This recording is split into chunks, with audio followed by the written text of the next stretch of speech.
terus dibuahkan dalam apa?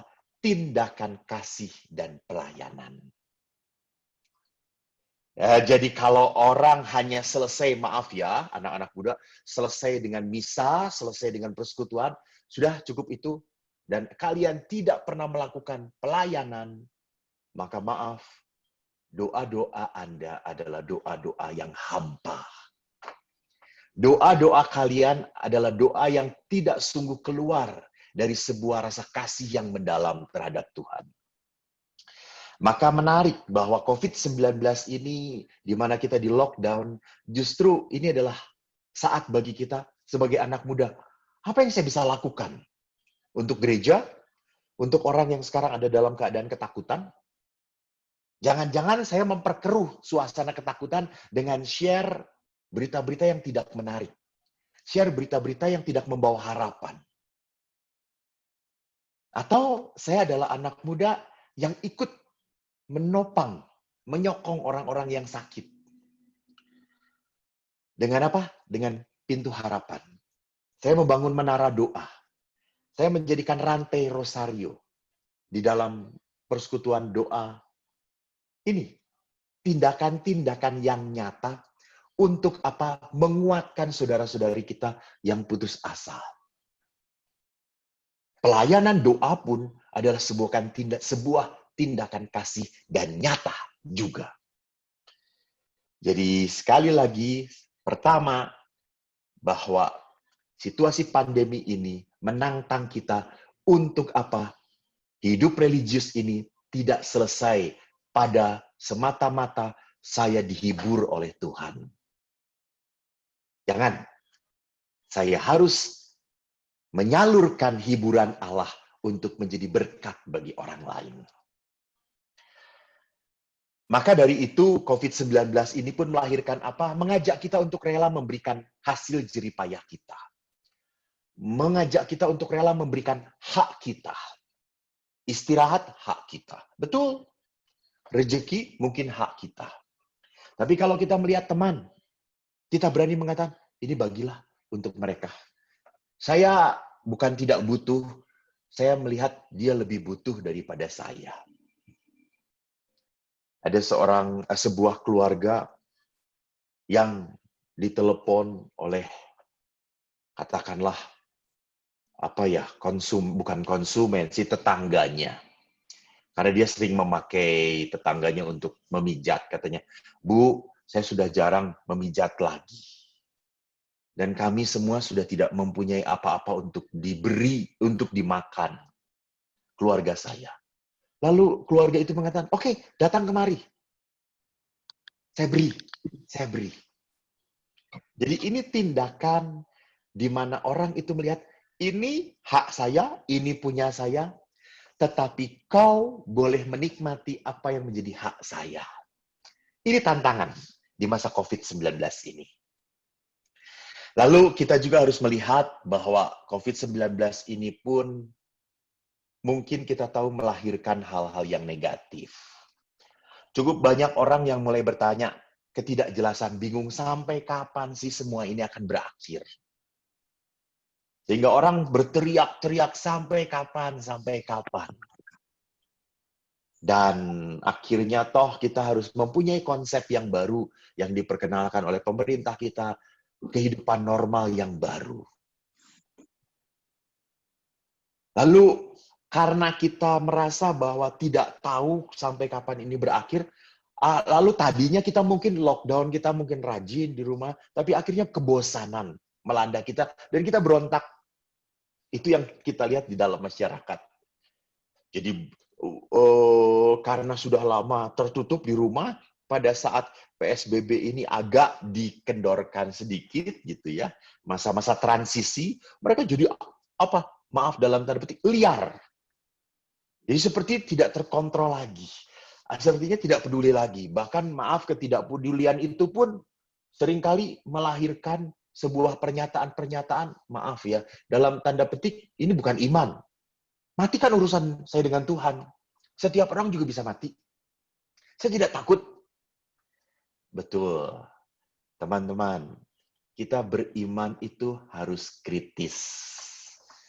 Jangan beriman, maaf, najis. Gitu ya.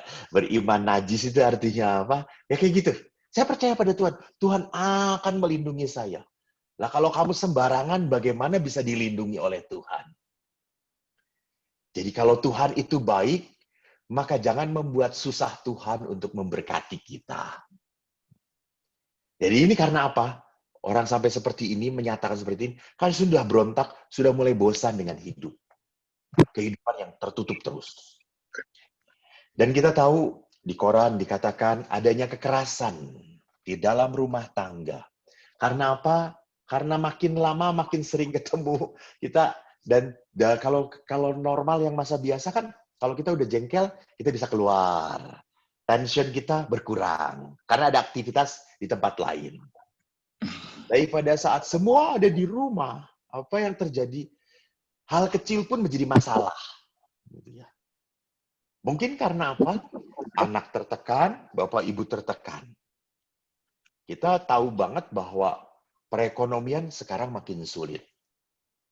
Orang di mana-mana gajinya mulai diturunkan 50%. Bahkan ada yang 25%, bahkan ada yang untuk sementara dihentikan dari pekerjaannya.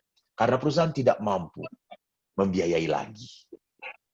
Perusahaan pun istirahat, tutup untuk sementara. Maka ekonomi ini membuat situasi keluarga makin terpuruk. Kalau ini semua dipikirkan oleh seorang bapak, seorang istri, maka tanpa sadar, ketakutan, kecemasan ini akan menjadi sebuah daya tekanan kepada anak-anaknya. Itulah sebabnya. Kenapa akhirnya kok cukup banyak akhirnya abuse dalam suasana seperti sekarang ini. Nah, kalau kita sudah berbicara tentang situasi COVID-19, apa yang terjadi, apa yang menjadi tantangan, dan hal negatif apa yang dialami oleh beberapa orang, mari kita lihat di tengah keluarga itu sebetulnya harus ada apa. Bagaimana supaya keluarga itu tetap tegak bertahan di situasi yang tidak membuat nyaman. Entah bagi seorang seorang suami, seorang istri, ataupun seorang ayah, ibu, atau anak-anak. Saya ingin mengutip apa yang dikatakan oleh penginjil Lukas. Jadi teman-teman pasti tahu Injil Lukas bab 15 ayat 11 sampai dengan 32. Di dalam Injil Lukas bab 15 ayat 11 sampai 32 saya bacakan apa yang saya sudah siapkan karena saya tidak akan melihat semuanya. Saya hanya melihat di ayat 14 sampai 24. Setelah dihabiskannya semuanya, artinya anak bungsu itu setelah meminta harta dari ayahnya, lalu dihabiskan semuanya, timbullah bencana kelaparan di dalam negeri itu. Dan ia pun mulai melarat. Lalu ia pergi, bekerja pada seorang majikan di negeri itu. Orang itu menyuruhnya ke ladang untuk menjaga babinya. Lalu ia ingin mengisi perutnya dengan ampas yang menjadi makanan babi itu, tetapi tidak seorang pun yang memberikan kepadanya. Lalu ia menyadari keadaannya. Katanya, betapa banyaknya orang upahan Bapakku yang berlimpah-limpah makanannya. Tetapi aku di sini mati kelaparan. Aku akan bangkit dan pergi kepada Bapakku dan berkata kepadanya, Bapa, aku telah berdosa terhadap surga dan terhadap Bapa. Aku tidak layak lagi disebutkan anak Bapa. Jadikanlah aku sebagai salah seorang upahan Bapa. Maka bangkitlah ia dan pergi kepada bapaknya. Ketika ia masih jauh, ayahnya telah melihatnya. Lalu tergeraklah hatinya oleh belas kasihan. Ayahnya itu berlari mendapatkan dia, lalu merangkul dan mencium dia. Kata anak itu kepadanya, Bapa, aku telah berdosa terhadap surga dan terhadap Bapa. Aku tidak layak lagi disebut anak Bapa. Tetapi ayah itu berkata kepada hamba-hambanya, lekas, Bawa kemari jubah yang terbaik. Pakaikanlah itu kepadanya. Kenakan cincin pada jarinya dan sepatu pada kakinya. Ambillah anak lembu tambun. Sembelilah dia dan marilah kita makan dan bersuka cita. Sebab anakku ini telah mati dan menjadi hidup kembali. Ia telah hilang dan didapat kembali. Maka mulailah mereka bersukaria. Demikianlah Injil Tuhan. Terpujilah Kristus. Teman-teman yang terkasih, mari kita lihat bahwa apa yang terjadi dengan anak muda ini. Pertama, bahwa dia melakukan sesuatu yang amat sangat menyakiti ayahnya. Dia merasa bahwa apa yang menjadi pilihan hidupnya itu adalah yang paling benar. Biasa toh, clash itu perkelahian, bentrok, terjadinya karena apa? Karena merasa paling benar. Anak muda ini sama, dia merasa paling benar. Lalu akhirnya dia lari dari rumah. Dan apa yang dia dapatkan? Sementara dia bisa foya-foya. Sementara mungkin apa yang dia cari dia dapatkan. Tapi akhirnya dia menghadapi situasi yang hancur. Dia lapar. Lapar itu kan kebutuhan yang sangat primer dalam hidup manusia. Jadi kalau lapar sudah dipenuhi, sandang pangan papan sudah dipenuhi, baru sosial, baru hubungan sosial harus dipenuhi. Tapi kalau lapar ini tidak ada, dia tidak butuh teman, keselamatan teman itu tidak memberikan makanan gitu. Jadi hal yang primer dia tidak dapatkan. Maka saya tertarik melihat apa? Bahwa kita belajar dari anak bungsu ini, orang akan berani bertobat seperti anak bungsu. Pertama-tama harus sadar. Sadar bahwa saya salah. Sadar bahwa saya menderita. Jadi pertobatan pertama-tama hanya dimungkinkan kalau orang itu mau sadar. Saya nggak beres, saya nggak benar. Contoh, hal yang menarik. Saya 25 tahun di rumah retret. Dalam pelayanan rumah retret. Lalu suatu saat ada semacam evaluasi dari anak-anak. Mereka kan membuat evaluasi setelah retret. Dia mengatakan, Pastor Eko emosional. Pastor Eko orangnya tidak enak, galak. Lalu kok aneh ya? Saya bisa main dengan orang-orang, saya bisa bercanda. Kenapa kok anak sampai seperti ini? Lalu akhirnya saya coba refleksi, oh betul. Saya kemarin tidak bisa toleran dengan anak yang ngobrol, dengan anak yang katakanlah bercanda sedikit. Kok saya tidak toleran? Lalu saya tarik lagi ke belakang. Kenapa? Oh, rupanya saya burn out. Terlalu banyak kerja, ngasih retret, sampai lupa. Saya punya waktu untuk berdoa. Sampai lupa saya mengisi hati saya dengan Tuhan. Maka akhirnya apa? Saya sadar. Saya jauh dari Tuhan. Maka pada saat saya jauh dari Tuhan, saya menjadi orang yang sangat emosional. Sangat tidak toleran dengan kelemahan orang lain. Jadi pertama, teman-teman, kita harus sadar sebelum bertobat. Baru yang kedua adalah apa? Setelah kita sadar, seperti anak bungsu, saya harus berani kembali. Berani kembali. Kemana? Ya tentunya ke jalan yang benar. Saya harus berani kembali ke rumah Tuhan. Saya harus berani kembali ke rumah Bapa. Dan tentunya pertobatan ini bukan hanya selesai dengan kata, maaf, sorry ya gue telat. Maaf ya, saya tadi sibuk. Maaf, saya lupa nelpon kamu. Not enough. Say sorry is always not enough.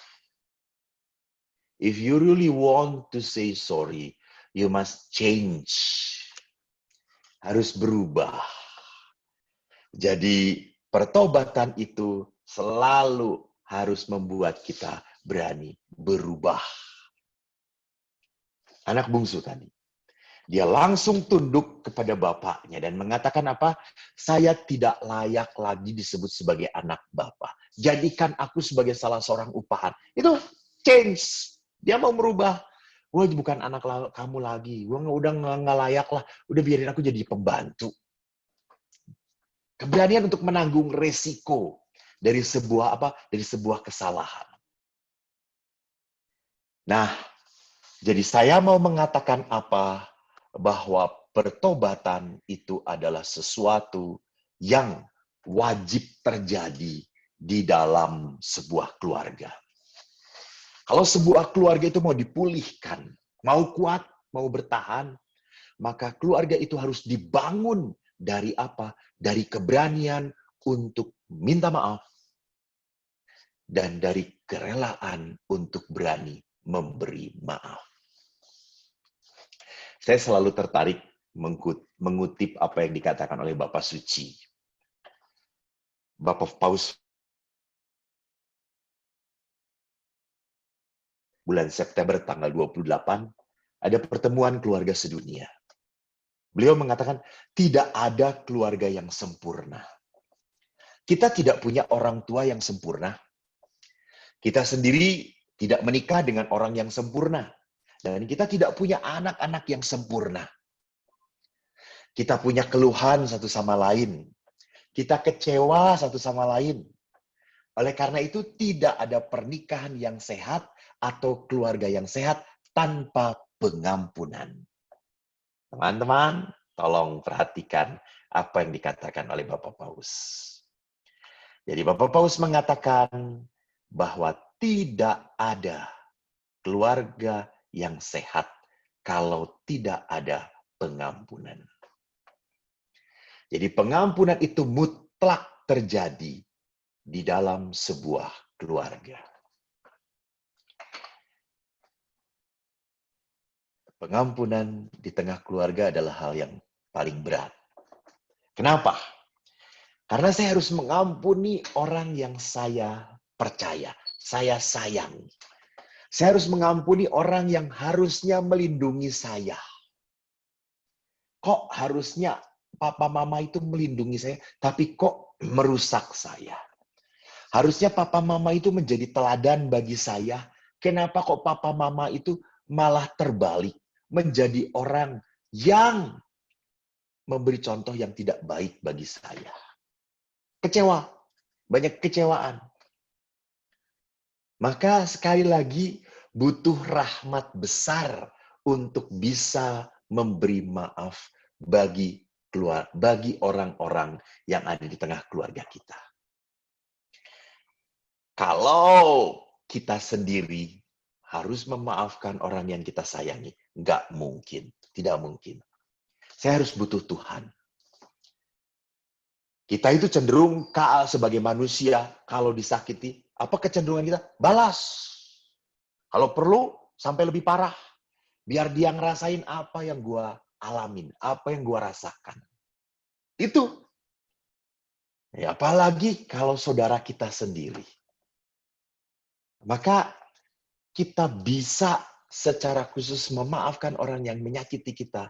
Sekali lagi, hanya kalau kita mohon pertolongan, bantuan dari Tuhan.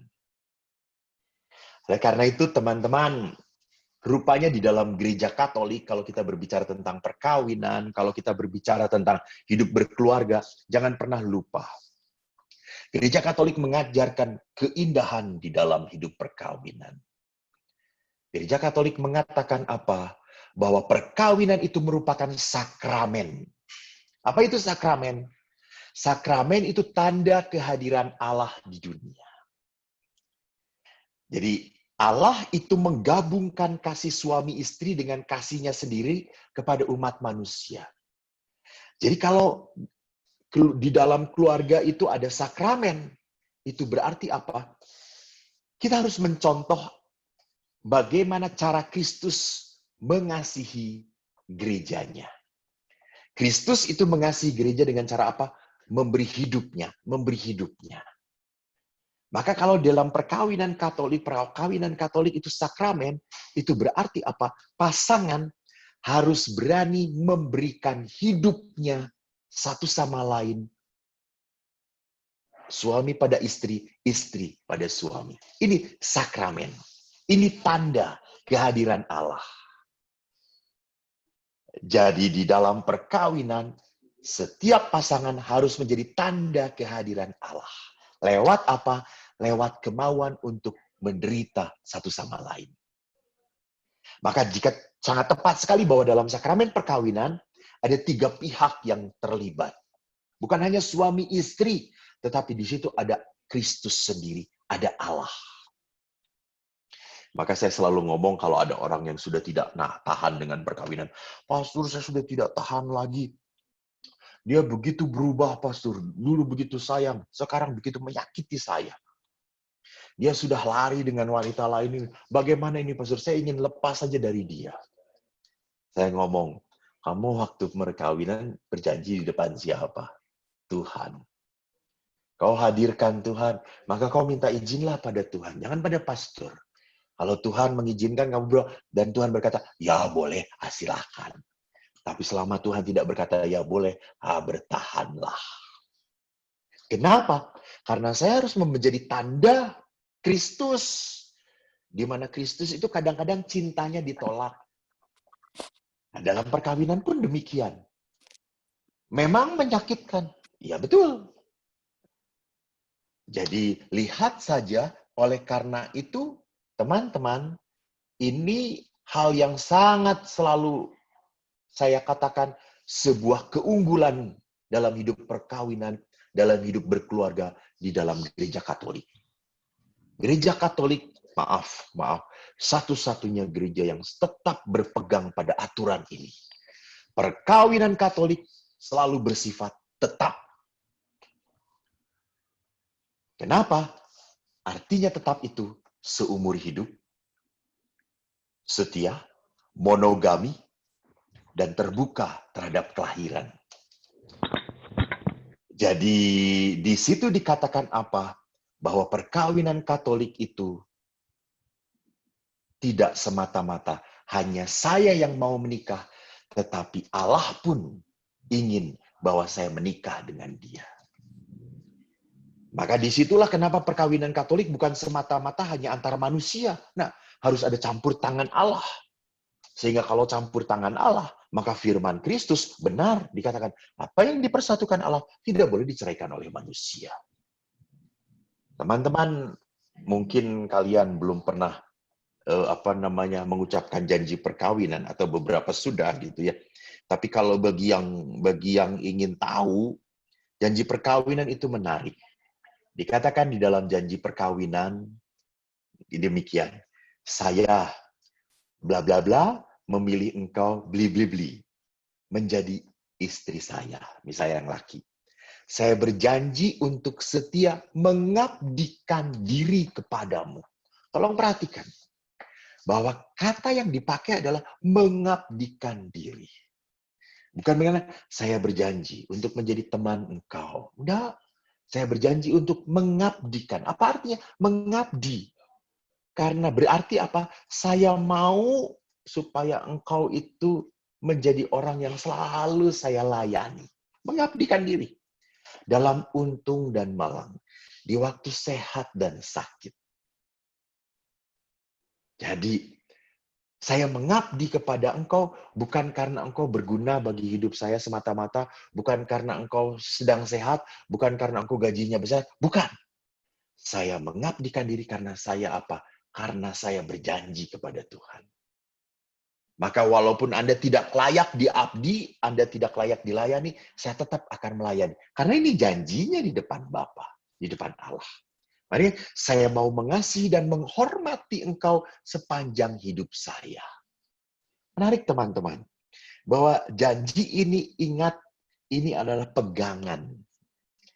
Yang kita pegang dan yang mengatur jalan hidup dalam perkawinan. Maka beberapa hal yang bisa kita renungkan selama COVID ini, apa sih yang bisa kita buat, terutama dalam kerangka COVID-19 ini? Pertama, sadarlah, kita harus sadar bahwa keluarga itu adalah rahmat terindah. Keluarga itu adalah rahmat terindah dari Tuhan. Jadi kalau keluarga itu rahmat terindah, itu berarti apa? Keluarga ini membutuhkan perjuangan untuk saya pertahankan. Keluarga ini harus saya jaga sampai kapanpun. Dengan seperti apapun. Karena rahmat yang terindah dari Allah. Pemberian yang terindah dari Tuhan. Oleh karena itu, masa COVID-19 ini pun sama. Kita harus pinter-pinter membagi waktu. Kapan me time, private time, kapan ini waktu untuk kebersamaan. Saya di paroki saya hidup dengan 2 pastor yang lain. Saya masa COVID-19 ini senang. Di mana kita pada saat me time, ya kita ke kamar masing-masing. Kita ada yang membuat tugas, buat khotbah, buat renungan, dan seterusnya. Tapi pada saat kita acara bersama, kita di ruang makan, ngobrol, bisa sampai setengah jam, 1 jam, ngobrol satu sama lain. Saling memperhatikan, mendengarkan sharing.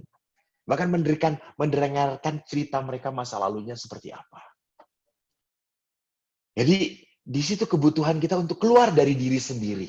Jangan terlalu untuk memikirkan diri sendiri. Jangan terlalu hanya memikirkan keasikan diri sendiri. Jadi di tengah keluarga kita pun harus berani untuk menikmati memberikan waktu untuk orang lain. Main game lah bareng-bareng. Kebetulan saya beli Uno dengan teman-teman. Yuk kita main Uno bareng-bareng, biar ketawa bareng-bareng. Gitu ya. Rekreasi itu bukan yang penting menangnya. Main catur dalam keluarga atau main kartu, bukan yang penting menangnya. Tapi yang penting adalah apa? Gembira bersama-samanya. Itu. Di tengah keluarga di masa pandemi ini harus tetap dijaga. Punya nggak waktu untuk gembira bersama-sama? Lewat hal kecil.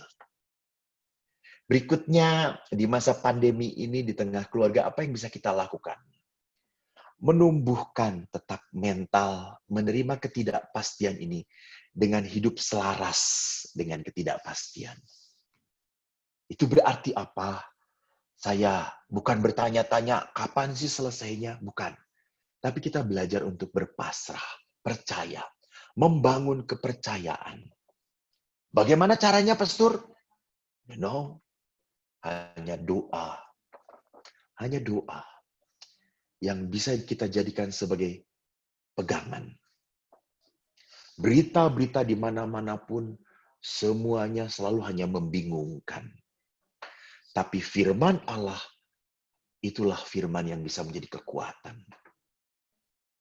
Sungguh saat pandemi ini ada sebuah darasan Mazmur yang selalu saya doakan pada saat saya doa pribadi di hadapan Sakramen Maha Kudus. Saya selalu berkata, Tuhanlah gembalaku. Tak akan kekurangan aku. Ia membaringkan aku di padang rumput yang hijau. Ia menuntun aku ke air yang tenang. Ia menyegarkan jiwaku. Kata-kata ini bukan kata-kata dari koran. Kata-kata ini adalah kata-kata dari orang yang sungguh seorang pemazmur. Yang sungguh merasakan bahwa Allah itu adalah Bapa. Membaringkan di rumput yang hijau. What it means? Semua ada di sana. Semua ada berkat di antara kita. Hanya tinggal kita berani buka mata atau tidak. Maka yang terakhir, saya ingin mengatakan apa? Di masa pandemi ini, kita masih harus tetap berani bersyukur. Sebagai orang muda, harus tetap melihat sisi positif daripada sisi negatif di dalam peristiwa. Dalam setiap peristiwa selalu ada two sides in a coin. Kalau kita hanya melihat sisi negatif, kita selalu akan menjadi apa? Seseorang yang hidup tanpa harapan. Seseorang yang mudah putus asa. Seseorang yang selalu tenggelam di dalam apa? Di dalam penderitaan. Berani tidak kita melihat the other side, sisi lain. Bahwa di setiap peristiwa selalu ada sesuatu yang membawa berkat bagi hidup kita. Hal yang mungkin sering kali saya sharingkan. Saya bersyukur sekali bahwa saya waktu kecil dan mungkin sampai sekarang ya, saya itu dikaruniai oleh Tuhan otak yang pas-pasan. Sekolah saya tidak terlalu berprestasi. Ya rata-rata agak ke bawah dikit lah kalau sekolah gitu ya. Jadi kalau rata-rata kelas 6, saya 5,9 lah kayak gitulah.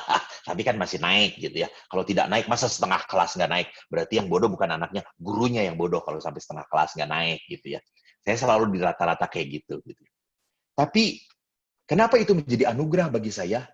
Saya itu selalu kalau dengan anak-anak, dengan anak muda, dengan anak-anak remaja gitu ya, selalu mengatakan, Pastor, kalau pastor itu menjelaskan sesuatu, jelas banget ya. Kita sampai ngerti. Terus saya langsung berpikir, ya iya, gua kan orang bodoh gitu ya. Karena orang bodoh itu kalau melihat sesuatu, harus jelas dulu, baru bisa ngomongin. Maka saya mengatakan, kalau saya aja yang bodoh, lalu saya ngomong dan kamu nggak ngerti, berarti lu lebih bodoh daripada gue. Dan nggak ada orang yang mau seperti itu, toh. Gitu ya. Jadi syukur kepada Allah, saya diberikan rahmat kebodohan oleh Tuhan. Sehingga pada saat menjelaskan, selalu orang menjadi mengatakan, jelas pastor, ngerti pastor itu mau ngomong apa. Praise the Lord. Jadi teman-temanku yang terkasih, mari kita menjadi seseorang yang percaya. Apa yang dikatakan oleh Yesus dalam Injil Matius. Tenanglah, aku ini. Jangan takut. Dan jangan lupa, kita pun bisa percaya kata-kata Tuhan, tenanglah aku ini, jangan takut. Kalau kita sungguh punya apa? Punya relasi yang benar dengan Bapa kita, dengan Tuhan kita. Jadi teman-teman yang saya cintai, anak-anak OMK, sekali lagi kalau kita berkata, where life begins, keluarga. Keluarga itu sesuatu yang paling berharga dalam hidup setiap orang. Di tempat itulah kamu dibentuk. Cinta pertama kamu dapatkan. Tapi kalau engkau tidak mendapatkan cinta pertama kamu di dalam rumah, kau hanya mendapatkan luka, kecewa. Lihat, jangan selalu melihat hal negatifnya. Jangan selalu melihat pahitnya. Belajar untuk melihat segi positifnya. Bahwa rasa sakit yang kamu telan di dalam keluarga kamu, itu adalah saat dari Tuhan membentuk kamu supaya menjadi manusia yang kuat. Teman-teman OMK, Tuhan memberkati kalian. Terima kasih banyak untuk kesempatan ini. Pastor, terima Silakan. kasih banyak, Pastor, untuk sharing-sharing pewartaannya. Semakin malam semakin rame nih, luar biasa ya. Udah sekitar 80, hampir 90 orang teman-teman yang sudah berkumpul di sini. Ada mantan tim juga. Buat yang tadi agak ketinggalan, jangan lupa kalau bisa kasih pertanyaan di kolom chat, kita akan bacakan bergantian. Oke, kita mulai aja ya untuk Q&A malam hari ini. Jangan lupa juga nanti kalau ada message dari PDOM PKK Stefanus dibales karena mau ditanya untuk data pribadi dan lain-lain, terutama untuk yang baru pertama kali hadir, pertama kali join. Oke, Pastor Eko, kita mulai ya. Pertanyaan yang pertama. Nanti kalau seandainya bingung bisa pakai pilihan 50-50 atau as di audience. Enggak ya. Jadi, telepon teman saya. Telepon Bapak Uskup. Telepon Bapak Uskup ya. Oke. Pastor Eko, pertanyaan yang pertama. Ada seorang teman yang tanya seperti ini. Pastor, ada nggak pengalaman bersama keluarga tentang mengalami pergesekan? Kayaknya kok kalau dengar pastor ngomong tuh adem banget gitu ya. Apalagi pas tadi cerita tentang tidak ada keluarga yang sempurna. Oh, seakan-akan Paus sendiri yang ngomong gitu. Karena damainya, sukacitanya tuh nyampe sampai ke sini. Pastor pernah nggak sih ngalamin pergesekan juga di dalam keluarga, boleh cerita ke kita mungkin, Pastor Eko? Oke. Jadi, puji Tuhan, saya dilahirkan bukan dari keluarga yang sempurna. Jadi sesuai dengan kata-kata Bapak Paus. Ayah, sejak kecil saya melihat ayah itu adalah seseorang bapak yang mengekspresikan marahnya dengan jelas sekali. Caranya apa? Teriak. Teriak, kenceng. Dan itu membuat bulu kuduk saya berdiri semuanya. Sampai bulu rambut juga kadang-kadang berdiri. Bulu ketek enggak, karena ke bawah. Saya ketakutan. Kalau ayah sudah teriak itu, saya udah langsung ketakutan. Saya paling diem sendirian. Kenapa? Saya anak pertama. Anak pertama. Jadi kan anak pertama selalu menjadi objek penderita, coy. Gitu ya. Anak pertama yang dihajar duluan. Anak kedua, ketiga, keempat, sisanya. Kalau masih ada kekuatan untuk menghajar, gitu ya. Lalu gesekan itu terjadi kadang-kadang ayah saya kerja sebagai tentara Angkatan Udara, ibu saya juga perawat bekerja. Jadi saya itu kalau boleh katakan apa yang saya rasakan, saya sangat dekat dengan ibu. Karena ibu itu sudah kerja pulang tidak langsung istirahat. Ibu langsung membuat makanan untuk anak-anaknya. Kebetulan saat tertentu kami tidak punya pembantu. Dan saya pulang sekolah pun langsung bantu ibu masak. Maka sekarang juga saya senang masak. Minimal masak super mie selalu berhasil. Karena itu tugas pertama gitu ya dari ibu gitu. Nah, kadang-kadang pada saat tertentu ayah sedang kesel, ibu sedang kesel, mereka marah. Dan jujur, kalau ayah ibu marah di depan kita, kami semua 4 anak itu kan ayah punya 4 anak, itu langsung ke belakang. Diam semuanya. Dan saya yang komandan mengatakan, diem lu, diem. Karena ayah itu kalau marah, ngerembet. Marahnya sama ibu, saya nongol, kena juga. Jadi akhirnya kita tahu, kalau udah ini, kita ngerembet. Kita tahu, turun, mundur. Kita ketakutan. Takut dimarah. Dan yang saya suka adalah apa? Kalau ayah ibu sudah bertengkar di depan kita, ibu selalu datang pada kita. Ibu selalu menghibur kita. Sudah, tidak apa-apa. Ayah dengan ibu kamu sedang marah-marah. Tidak apa-apa, biarkan. Tidak apa-apa. Ayah kadang-kadang error. Tapi tetap kita tidak pernah boleh memusuhi ayah oleh ibu. Tidak. Ayah, ibu selalu mengatakan, hormati, itu ayah kamu. Ayah kamu sudah kerja untuk kamu. Jadi di situ pengalaman itu memperlihatkan, oh Tuhan, saya punya orang tua yang kadang-kadang dalam tanda petik fail juga ya, gagal juga ya, lemah juga ya.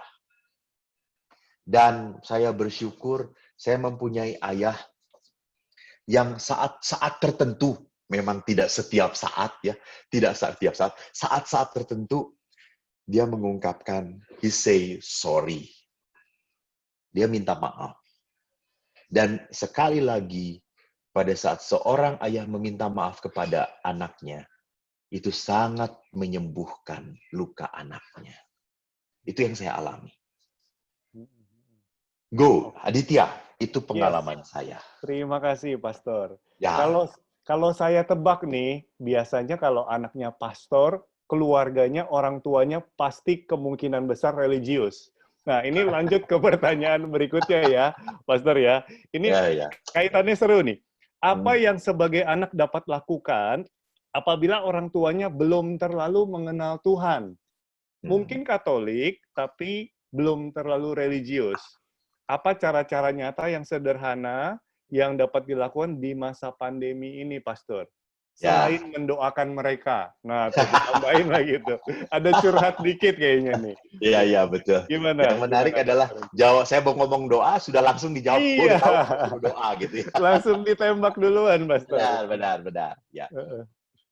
Jadi yang lebih penting antara orang tua dengan anak adalah apa? Dialog. Bicara. Saya selalu mengingatkan dalam pembicaraan saya, teman-teman, tolong bedakan antara diskusi dan dialog.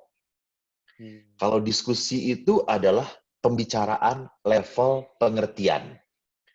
Jadi yang benar dalam diskusi itu adalah siapa yang reasonable dan acceptable, itu yang benar, paling benar. Tetapi dialog itu adalah apa? Mengungkapkan perasaan. Kalau kamu ngomong baru sampai diskusi, kamu belum punya heart feeling. Jadi kalau kita hanya sampai diskusi doang, kita belum punya rasa empati dengan heart orang to heart tersebut. gitu ya, Pastor ya. Ya, betul, betul. Tapi kalau orang sudah berdialog, di situ orang itu sudah punya rasa empati. Contoh, suatu saat ibu saya kan sudah di surga. Lalu waktu kami mau merayakan, mengenang 1 tahun meninggal, saya telepon ayah. Lalu saya berkata, ayah bagaimana? Sehat? Sehat. Nah ini kan masih say hi itu ya, sehat-sehat. Terus gimana ya? Kita mau mengenang ibu dalam ekaristi, saya mau ekaristi, kita adakan di mana? Lalu ayah ngomong bla bla bla. Terus tiba-tiba sebelum, oke, siap, semuanya akan saya siapkan. Ayah, baik-baik saja kok, toh? Saya tanya. Lalu ayah berkata, kok? Dia akan memanggil saya nama. Gitu. Kok? Saya itu sekarang aneh ya, kalau bangun tidur. Saya itu kalau bangun, saya pegang kiri kanan saya, sudah tidak ada ibu kamu lagi ya. Saya baru sadar saya sendirian, saya kehilangan ibu kamu. Itu heart feeling. Empati ya, heart to heart. Ya, betul. Saya di situ, oh oke. Oke, Pak. Ya. Baik. Nah, pada saat orang bisa berdialog, bisa mengungkapkan perasaannya, saya hadir sebagai orang yang punya kasih. Dan jangan pernah lupa, kalau Anda membawa kasih, itu artinya apa? Anda membawa Tuhan. Saya mau mengatakan apa? Jangan pernah puas. Jangan pernah puas kalau orang tua Anda sudah beragama, tetapi tidak religius. Beda antara beragama dan religius. Ada orang tua yang tidak beragama, tapi sangat religius. Jadi religiusitas agama itu kan di tataran formal. Bisa Salam Maria, bisa Bapa Kami, bisa Rosario. Ngerti urutan ekaristi, itu beragama. Tapi religiusitas adalah rasa hormat kepada Tuhan. Rasa kasih, rasa sayang, rasa mau berkorban. Jadi sama. Kalau kalian hanya menekankan supaya, pastor saya tuh kecewa. Saya tuh inginnya punya orang tua yang beragama, yang rajin ke gereja, yang rajin berdoa. Lalu Anda menekan, nggak kena. Kamu mengubah orang tua kamu. Hello. Orang tua akan berkata, siapa elu? Hidup gua lebih lama daripada kamu. Saya tidak mau mengatakan doakan. Tadi kamu sudah tahu itu doa, gitu ya. What next? Next-nya adalah apa? Heart feeling, bicara, perasaan. Pada saat perasaan, baru kita kuak. Ayah, ada Tuhan nggak kalau di tempat kayak gitu? Di tempat kesedihan. Gimana ya bisa merasakan Tuhan pada saat ayah sedih? Nah, jadi bawa pada saat orang punya share feelingnya, bahwa itu semua sebagai perjumpaan dengan Tuhan. Di mana keberadaan Tuhan. Nah, baru dari situ mereka akan sadar, oh iya. Di dalam setiap peristiwa, saya harus menghadirkan Allah. Saya harus bisa bertemu dengan Allah. Ini mulai dari situ. Tapi mampu masuk ke situ adalah keberanian saya untuk mendengarkan dulu perasaan orang tua kita. Misalnya ada orang tua kan yang selalu kalau anaknya datang, apalagi perempuan anaknya, kapan kawin? Kapan kawin? Mana jodoh kamu? Anda langsung terbirit-birit. Lagi corona ditanya. Sekarang gitu, nggak bisa kawin. Ya mungkin karena corona itu adalah jawaban yang paling mutakhir gitu ya. Paling yang bisa aman. Kita membuat melarikan diri dari fakta, akhirnya, dari kenyataan, dari tuntutan gitu ya. Si corona, salahin aja si corona. Gitu. Wah. Jadi pada saat kita bisa ngomong dari hati ke hati, lalu angkat kehadiran Allah, maka di situ mulai terbuka. Kita membuka jalur untuk karya Tuhan. Jadi sekali lagi, membuat orang tua Anda dekat dengan Allah, itu bukan tugas kita. Itu tugasnya Tuhan. Tugas kita adalah membuka jalur, jalannya. Semoga menjawab, Aditya. Yes, dalam nih jawabannya nih Romo. Benar-benar menggambarkan, dan sebenarnya kita sekarang malah punya banyak waktu ya Romo ya, dengan masa pandemi ini, banyak waktu di rumah, makan bareng. Justru itu kesempatan buat kita untuk mendengarkan. Romo, pertanyaan berikutnya makin seru nih, makin tajam nih kayaknya nih. Pertanyaannya gini, bagaimana kalau keluarga menuntut untuk dikasihi, tapi mereka sendiri tidak pernah menunjukkan apa itu kasih? Waduh. Ya, saya bisa mengerti gitu ya. Karena apa? Seringkali banyak anak-anak yang blaming pada orang tuanya. Gimana saya bisa jadi baik? Papa mama aja kayak gitu. Aduh. Seolah-olah menjadi tidak baik ini adalah bawaan orok gitu ya. Ini udah suratan takdir dari keluarga saya kayak gini gitu ya. Jadi saya dituntut untuk menjadi orang yang penuh kasih, penuh pemaaf. Awong contoh-contohnya aja tidak ada. Maaf, anak OMK yang dicintai Tuhan. Sekali lagi, saya mau melihat sebuah pernyataan saya yang saya kutip dari koran sebetulnya. Saya senang waktu saya baca koran, saya membaca sebuah kalimat yang membuat saya tersentak. Saudara-saudaraku, mari, jangan kita hidup menerima takdir. Kita harus hidup menciptakan takdir kita. Jadi kalau kita menerima takdir, itu artinya apa? Kita menerima sudah suratannya kayak gini. Saya sudah menerima bahwa dari sononya udah kayak gini. Ya nggak apa-apa tuh saya jadinya kayak gini. Halo, hidup itu pilihan. Mau bahagia atau tidak, bukan karena orang tua kita, karena saya. Saya mau jadi pastor bahagia atau tidak. Saya mau jadi pastor yang menyesal dengan panggilan saya atau tidak. Itu pilihan saya. Saya tidak pernah mau menjadi seorang pastor yang penuh dengan penderitaan. Nah, saya mau jadi seorang pastor yang bahagia. Saya menikmati panggilan hidup saya.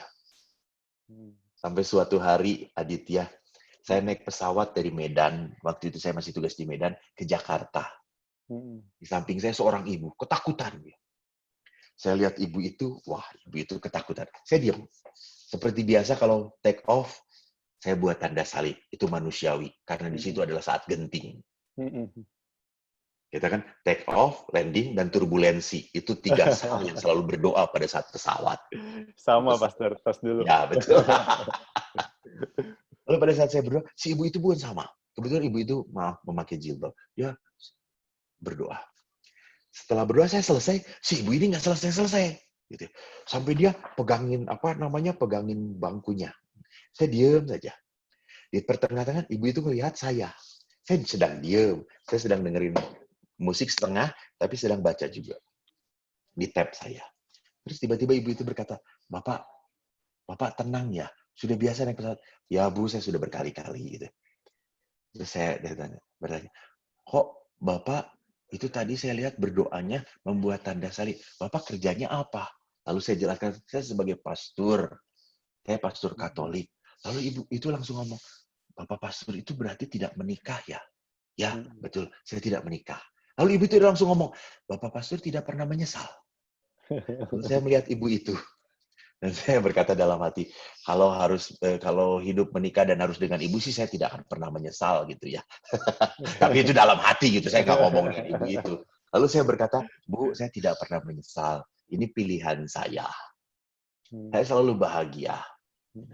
Bahkan saya selalu berkata di dalam seminar-seminar saya, jika hidup berikutnya ada pilihan lain menikah dan menjadi pastor, saya tetap jadi pastor. Kenapa? Saya mau menjadi pastor yang bahagia. pilihan saya.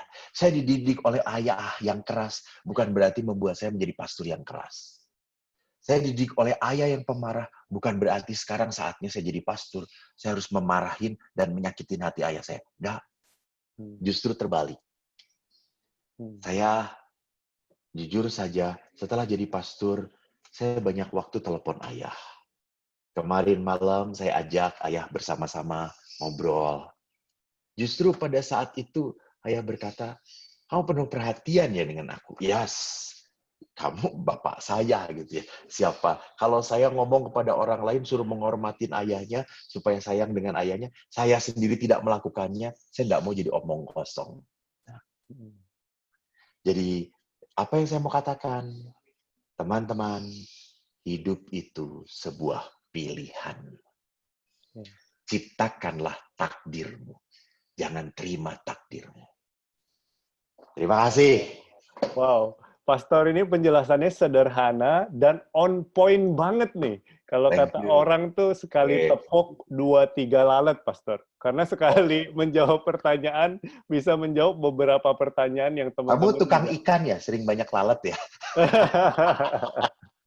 Tadinya mau mau bilang sekali dayung 2-3 pulau lagi corona. Nggak boleh keluar, nggak boleh traveling dulu kan. Oh iya benar. Nah, jawabannya itu sekaligus menjawab beberapa pertanyaan yang ada di kolom chat. Nah, tapi berkaitan dengan pertanyaan berikutnya, Pastor. Nah, ini menarik nih, karena dia sendiri nggak berpangku tangan, tapi dia mau berusaha. Jelasnya seperti ini, Pastor.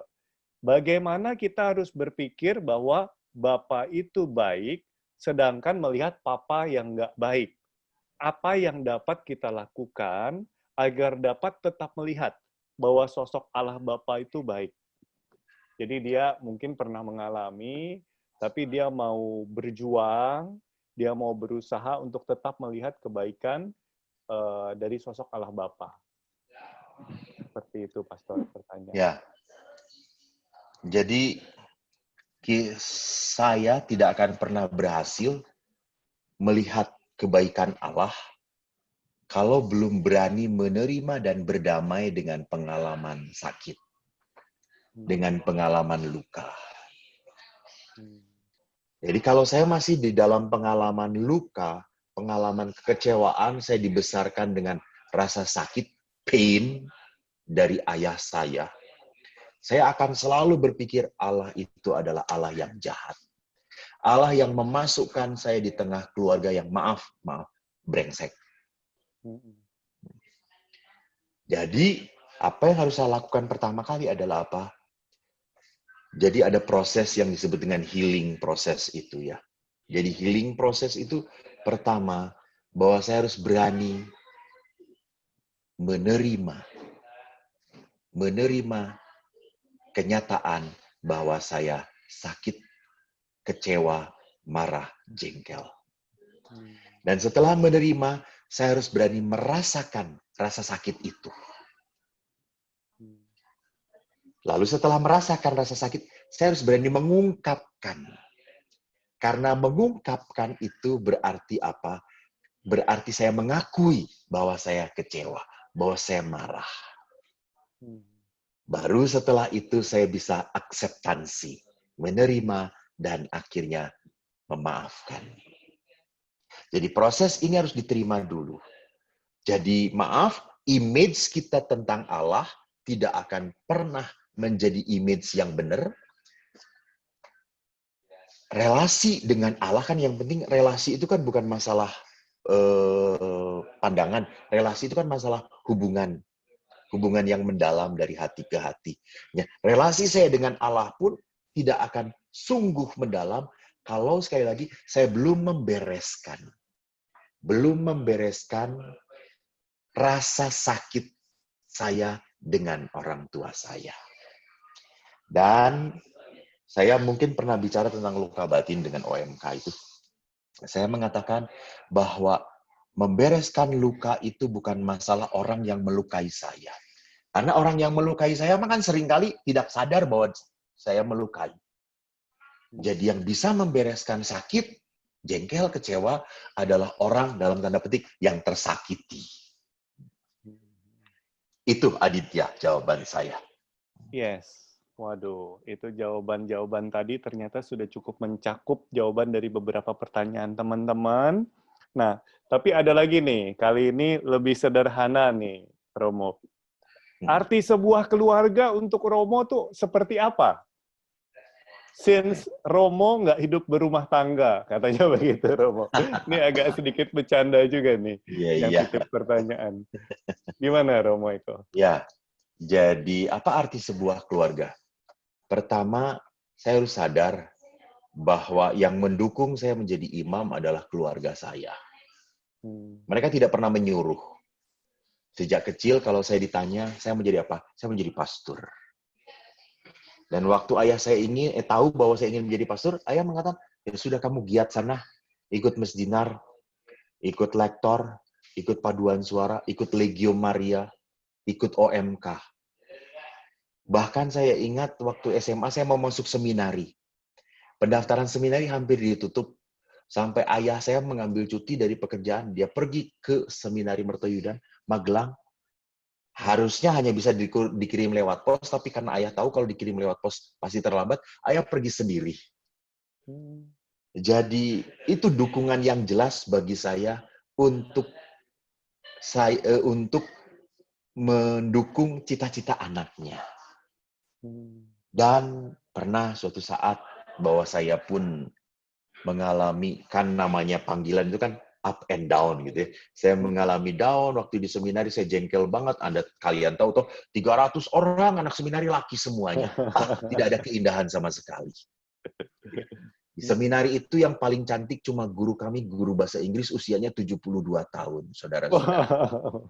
Jadi dia adalah malaikat terindah bagi hidup kami para seminaris gitu ya. Jadi melihat suster ini pun kami sudah sukacita sekali gitu ya. Jadi pada saat dengan 300 anak laki-laki semuanya, makanan di seminari apa adanya, kadang-kadang membuat saya drop, saya membuat tidak semangat. Kalau pulang saya mengatakan, ayah, saya ingin keluar, saya nggak tahan jadi pastor. Sudah pelajarannya susah, nantinya nggak kawin lagi ayah. Lalu ayah hanya berkata, kok yang mau jadi pastor itu kan kamu. Silakan kamu menentukan. Dan suatu malam, saya ingat sekali, saya ingin kencing sekitar jam 1, saya terbangun ingin kencing, saya ke belakang. Lalu pada saat saya kembali, saya lihat di depan kamar tamu itu ada orang yang sedang bersenandung, bukan bersenandung lah, ngomong gitu ya. Dan ada lilin bernyala. Saya lihat ayah saya sedang berlutut. Dan waktu saya mendengarkan doanya, salah satu yang dia ungkapkan adalah doa untuk saya. Ayah berkata, Tuhan, kalau Engkau yang memanggil anakku untuk menjadi imam, kuatkan dia. Pertahankan dia. Tapi kalau Engkau tidak memanggil jadi imam, biarlah dia tetap hidup sebagai orang yang berarti. Dan tahu Aditya, besoknya saya berkata kepada ayah, ayah, saya mau jadi pastor. Mantap langsung ya, pastor ya. Saya tahu bahwa ayah, ibu saya terutama mendoakan saya. Itu yang membuat saya bertahan. Yes. Terima kasih. Di balik ayah yang keras, di balik ayah yang nggak sempurna, tetapi ada ayah yang mendukung, bahkan mendukung dalam doa ya, Pastor Eko ya. Thank you. Nggak berasa, waktunya harusnya cuma 20 menit, tapi kita udah lebih, tanya jawabnya 30 menit lebih. Terima kasih, benar-benar memberkati sekali. Pastor, sebelum ada teman-teman yang bertanya, saya rasa udah secara global dijawab dari tadi, dari pertanyaan jawaban-jawaban Pastor yang tadi. Mungkin ada closing statement, ada kata-kata penguatan buat kita anak-anak muda, sambil nanti Pastor mendoakan kita secara general dan juga mungkin memberikan doa berkat penutup ya Pastor ya. Teman-teman, ini bukan khotbah kedua ya, bukan renungan kedua. Tapi kalau jadi panjang, ya terimalah. Kalau Anda nggak tahan, leave saja. Saya hanya mengatakan gini, saya itu memberi retret kadang-kadang dengan karyawan rumah sakit yang non-Muslim. Lalu kadang-kadang mereka sharing, Pastor, seorang Muslim sharing, Pastor saya ingin menikah dengan orang Katolik, seorang gadis. Lalu saya tanya, hah? Kamu kurang ajar, mau menjadikan orang Katolik jadi Muslim ya? Bukan, Pastor. Kenapa? Pastor, saya tahu bahwa hanya gereja Katolik yang tidak memperbolehkan cerai, Pastor. Dan saya sebagai wanita merasa sangat dihargai. Artinya apa? Teman-teman kita sedang berada di jalan hidup beragama yang benar. Maka banggalah dengan iman kalian. Banggalah. Lalu yang kedua, mau memilih pasangan hidup, saya tahu kamu tidak akan mendapatkan yang sempurna. Jangan cari laki-laki yang katakanlah, wah baik, takut akan Tuhan, punya penghasilan yang baik, dan seterusnya. Nunggu calon pastor kan nggak mungkin toh ya, gitu. Apalagi calon frater gitu ya. Jadi kau harus melihat dalam sosok pasanganmu itu, pertama-tama adalah apa? Maaf, kalau saya katakan, iman. Iman. Hidup beriman. Jangan katakan, yang penting cinta duluan. Halo, cinta harus realistis. Realistis. Kalau Anda mau, untuk hidup berdua aja sudah nggak mudah. Lah kalau hidup berdua lalu imannya berbeda, Anda hidup dengan dua masalah. Anda akan ribut dengan masalah yang harusnya tidak perlu. Maaf ya, saya bukan berarti mengatakan bahwa apakah pastor sudah bisa menjamin kalau hidup dengan seiman baik-baik saja. Oh tidak, tentu tidak. Gitu. Tetapi kan yang paling penting kita harus memperhitungkan. Maka sama, sekali lagi dalam memilih pasangan hidup, belajarlah untuk melibatkan Tuhan. Melibatkan Tuhan. Caranya bagaimana? Jalani dulu. Jalani dulu. Kalau banyak hal yang tidak membuat damai, putuskan. Tapi pada saat berjalan bersama, membuat kamu damai, dia aware pada kamu, kamu aware, lalu kok tidak ada kedok di antara kita. Saya bisa menerima kelemahan dia, dia bisa menerima kelemahan dia. So, okay. Now, saatnya untuk memutuskan gua dengan dia. Jangan pernah berkata bahwa untuk memilih sebuah pasangan hidup, saya harus yakin dahulu. Nggak pernah yakin. Orang setelah menikah juga nggak pernah yakin. Yang udah nikah senyum-senyum tuh banyak tuh. Nggak tahu menyesal, nggak tahu apa gitu ya Aditya. Selalulah berjalan dalam kepercayaan, walaupun kau tidak yakin. Kenapa? Karena kita menghadirkan Tuhan. Maka teman-teman yang terkasih, di saat kalian membuka hati kalian kepada kehadiran Allah, saya percaya kok, Allah itu akan memberikan uluran tangan penyertaan bagi kita semua. Sekali lagi, terima kasih banyak untuk saat yang penuh berkat ini. Saya boleh menyapa anak-anak OMK dari PD Stefanus. Saya boleh berbagi dengan kalian semua. Semoga apa yang saya bagikan menjadi berkat bagi OMK. Mari kita berdoa sekarang. Dalam nama Bapa dan Putra dan Roh Kudus. Amin. Tuhan, kami bersyukur kepadamu. Kami boleh mempunyai Allah yang begitu baik dalam hidup kami.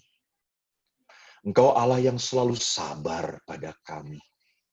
Engkau Allah yang telah tidak pernah menutup wajah-Mu, menutup telinga-Mu atas doa dan permohonan kami. Bapa, kami pun bersyukur atas iman di dalam gereja Katolik. Kami telah dituntun untuk kedamaian, kesejahteraan. Maka kami mohon kepadamu ya Tuhan, curahkanlah rahmat Roh Kudus atas hati anak-anak muda ini. Tuntunlah pilihan hidup mereka. Jangan sampai emosi, kemarahan, permasalahan yang membuat mereka memutuskan hal yang harus mereka putuskan. Tuntunlah mereka demi kebaikan, walaupun itu menuntut pengorbanan demi pengorbanan. Karena kebaikan itu selalu menuntut salib dalam hidup kami. Jadikan anak-anak muda ini anak-anak yang tidak takut menanggung salib mereka. Karena putramu sendiri telah berani menerima salib sebagai saat bagi kebangkitan. Bapa, semoga berkat-Mu melimpah atas putra-putrimu ini. Dalam nama Bapa dan Putra dan Roh Kudus. Amin. Terima kasih banyak, Romo Eko. Sehat Sama-sama. selalu untuk semua karya pelayanannya. Teman-teman boleh Thank you, unmute.